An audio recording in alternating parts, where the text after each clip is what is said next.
Olá, tudo bem? Meu nome é Alex Della Terra, eu sou artista plástico aqui do Rio de Janeiro. E hoje, em parceria com o MIG e com o Ponto de Cultura Carpintaria de Montagem, nós vamos mostrar para vocês como criar uma bela obra de arte usando poucos recursos, tornando assim o seu trabalho sustentável. E é muito fácil, simples de fazer, pode fazer no seu quintal, é só colocar a mão na massa. Vamos lá? Nós vamos precisar de um suporte de madeira, nesse caso eu estou usando uma porta de armário que eu encontrei na rua. Vamos precisar de um pincel tipo trincha, pode ser qualquer pincel, uma tesoura, um grampeador desse tipo de tapeceiro e uma vasilha, né, para colocar os seus substratos, cola branca. É cola branca comum mesmo, pessoal. É cola branca. E água. Também não podemos esquecer de um tecido. Você vai precisar de um tecido, um retalho. Nesse caso eu estou usando um Oxford, que é um retalho de um tecido usado para fazer avental, né, coisas do tipo. Então você pode ir numa loja de costura e comprar pedaços de retalho e fazer várias telas. Tinta acrílica também. A minha é acetinada. Aí você pode usar uma tinta acrílica comum que vai dar tudo certo. Então o primeiro passo é medir o tecido, sobrando alguma borda para poder grampear no verso, para a gente fazer um acabamento legal no final.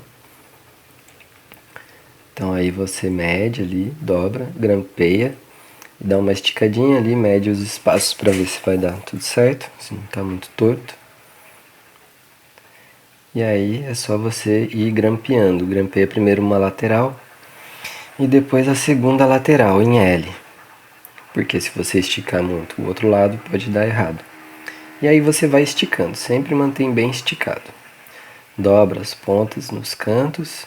E se você não tiver um grampeador, você pode usar cola de contato. No meu caso, como eu faço mais, eu achei mais vantajoso ter um grampeador que não custa muito caro. Cola branca. Vamos precisar de cola branca. Agora, esse é o segredo, para impermeabilizar o tecido. Para evitar que a tinta que nós vamos passar por cima da tela, para poder fazer a pintura, ultrapasse o tecido e aí cause maior oxidação ao tecido. Não é o que a gente quer, né? A gente quer que a nossa pintura dure muitos anos. Então eu coloquei ali um pouquinho de cola, um pouquinho de água. Não existe uma medida, uma regra. Você coloca ali e tente deixar um ponto leitoso, né? Não ficar muito viscosa e nem muito aguada, para ela poder ter assim uma consistência para poder impermeabilizar o tecido, vamos dizer assim. Aí, só passar.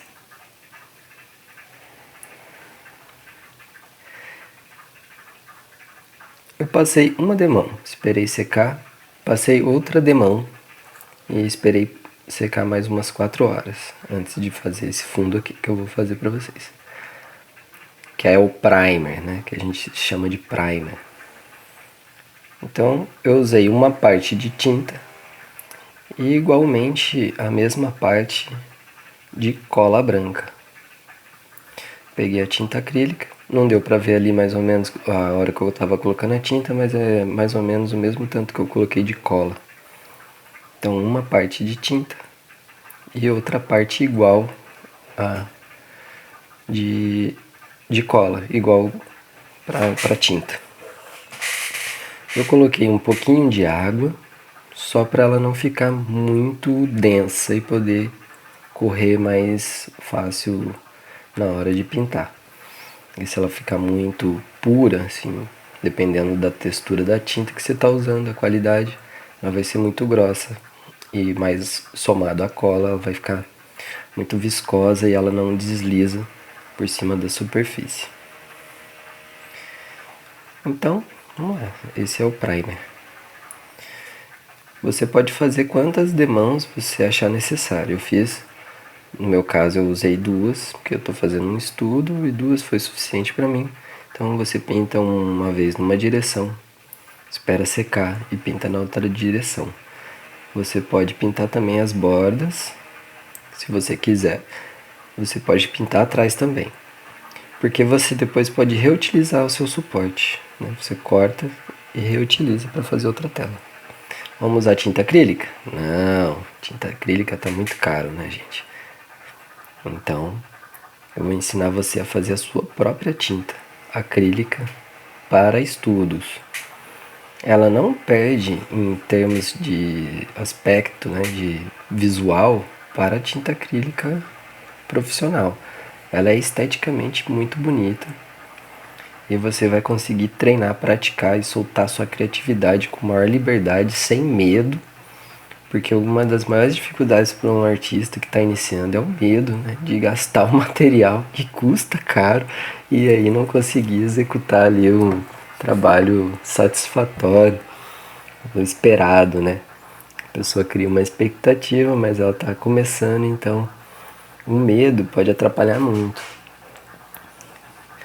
Aí que eu fiz? Eu coloquei ali uma parte de tinta acrílica para cada cor que eu ia fazer. Eu só vou usar as cores primárias para conseguir o resultado que eu quero. Com elas dá para eu conseguir todas as cores, embora algumas com mais dificuldade, outras menos. Mas essas são as cores que são usadas para fazer todas as outras cores. Básico assim, não precisa ter toda uma gama, uma paleta gigante de cores. Então, depois de colocar a tinta, eu coloquei também uma parte igual de cola branca para melhorar a minha tinta acrílica e ficar com um aspecto mais brilhoso, ficar mais elástica. A função da cola na tinta acrílica, nesse caso, não é para fins estéticos, é para fins de qualidade. Porque a tinta de depósito, assim, né, para que é usada para parede, se você usar num tecido, ela vai causar trincas, fissuras, né?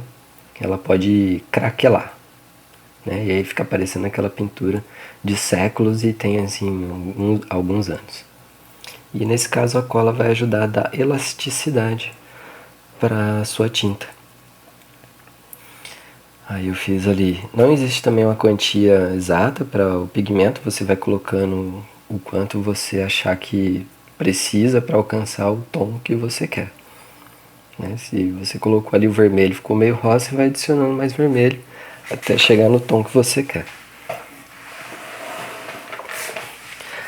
Água. Eu peguei um borrifadorzinho, eu não mostrei antes, mas eu peguei um pequeno borrifador porque estava muito calor no dia que eu fiz a pintura.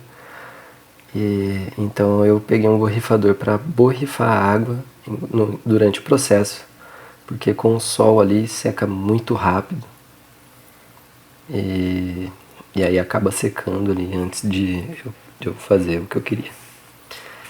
Bom, começando a pintura, eu estou espalhando ali a pintura de forma aleatória, muito intuitiva. Eu não estou fazendo nada, desculpa aí meu cabelão ali entrando na frente da câmera, mas eu não estou fazendo nada técnico não, assim, estou soltando a criatividade. O objetivo dessa tela de estudos é você poder se soltar, sentir, seguir a intuição e se libertar, assim, e ver até onde os seus esforços alcançam, né? Aí eu eu iniciei aí pintando o fundo, meio abstrato, assim, porque ele vai me ajudar. Isso é o que a gente chama de queimar a tela, né? Para quem conhece aí um pouco mais dos termos aí técnicos de pintura, isso aí se chama queimar a tela. Que nada mais é do que você fazer um fundo, uma base ali no fundo para você se direcionar depois na hora de pintar. Mas não é nada demais, pode fazer com qualquer cor que você quiser. Como eu disse, para soltar a liberdade. O desenho, eu começo tirando as linhas básicas daquilo que eu estou observando. Depois eu vou mostrar para vocês a referência, que com base na referência eu faço as linhas mais simples, mais básicas. Não vai ser um retrato fiel à minha referência, porque a minha intenção, como eu já disse, é fazer um estudo dinâmico, soltar criatividade, fazer um retrato criativo, né? Não é fazer assim nada engessado, né? Nada contra quem gosta de fazer hiperrealismo e chegar no resultado lá igualzinho a foto que você está usando de referência ou a pessoa que você está observando na sua frente, se for um modelo vivo. Neste caso, eu estava observando uma foto que eu printei de uma aula de modelo vivo do YouTube. É só vocês procurarem lá no YouTube, que tem várias pessoas que oferecem, né, ali. Então eu comecei fazendo as linhas básicas, tracei uma linha no meio para marcar os olhos. No meio da minha forma eu tracei o lugar onde eu marcaria o nariz e a boca. Então, soltando a liberdade ali, criatividade na hora de pintar. Deixe o pincel correr solto na tela, use as cores mais inusitadas que aparecerem por acaso, sabe? Experimenta, vê qual é o encontro entre uma cor e a outra, né? Sua cor complementar, né? As cores opostas, né? Ver que resultado isso vai dar visualmente, né? Não fica se preocupando muito não em vai ficar esquisito, vai ficar bonito. É um estudo, você não tem como saber antes de começar, né? Todo trabalho tem um início, todo músico tem um ensaio antes, né? Ele vai compor a música, vai fazer uns arranjos, vai juntar a rapaziada para tocar, e aí depois que vai ver o que dá. Primeiro você tem a ideia. Eu tive a ideia, eu queria fazer um retrato contemporâneo com o rosto virado, olhando para trás, lembrando, remetendo aí a ideia de Sankofa, né? Eu sei que não vai ter muito a ver no final, porque Sankofa é uma ave que voa olhando para trás, né? Resgatando o seu passado, observando o seu passado, mas em direção ao futuro, carregando o ovo no bico, né? Que é o futuro. E aí, esse aqui é o estudo para um trabalho futuro que eu quero realizar. Então, representou bastante aquilo que eu quero fazer ainda como um trabalho final depois. Então, depois de dar as linhas básicas, eu fui dando os tons médios e marcando as sombras e a luz, marcando claro e escuro.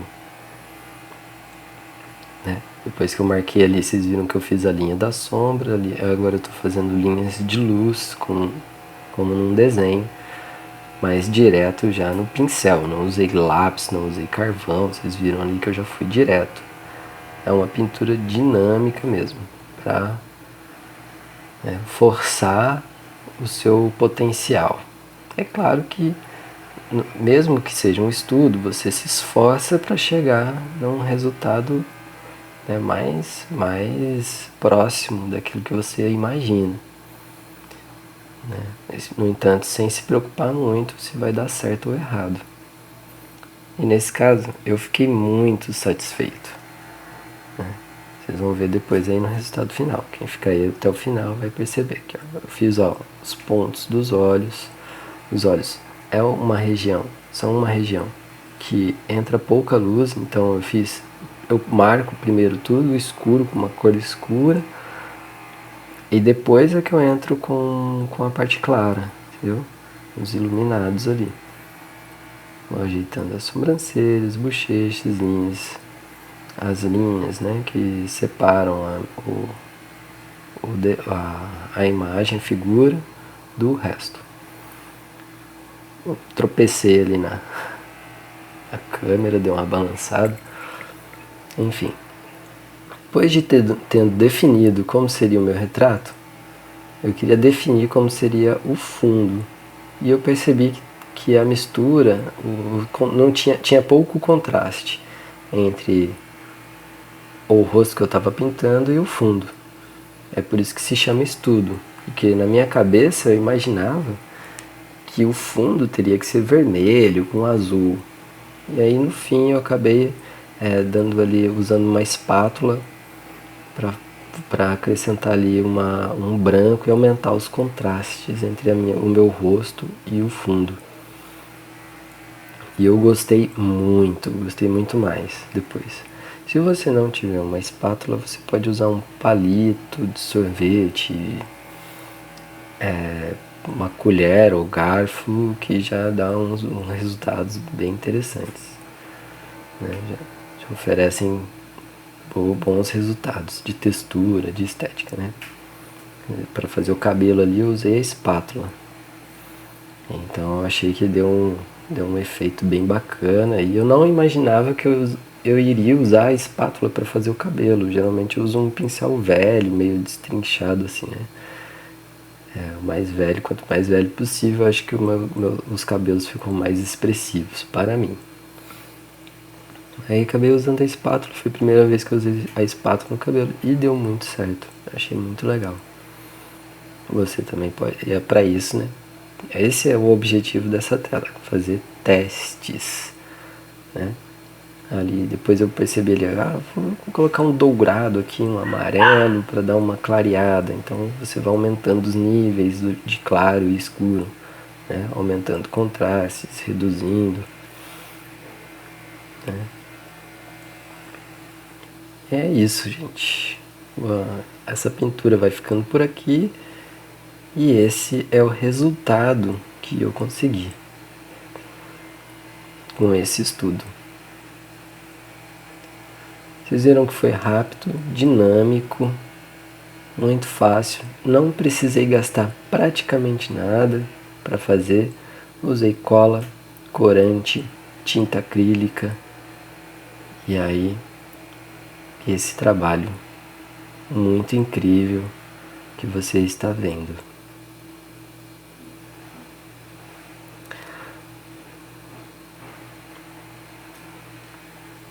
Valeu!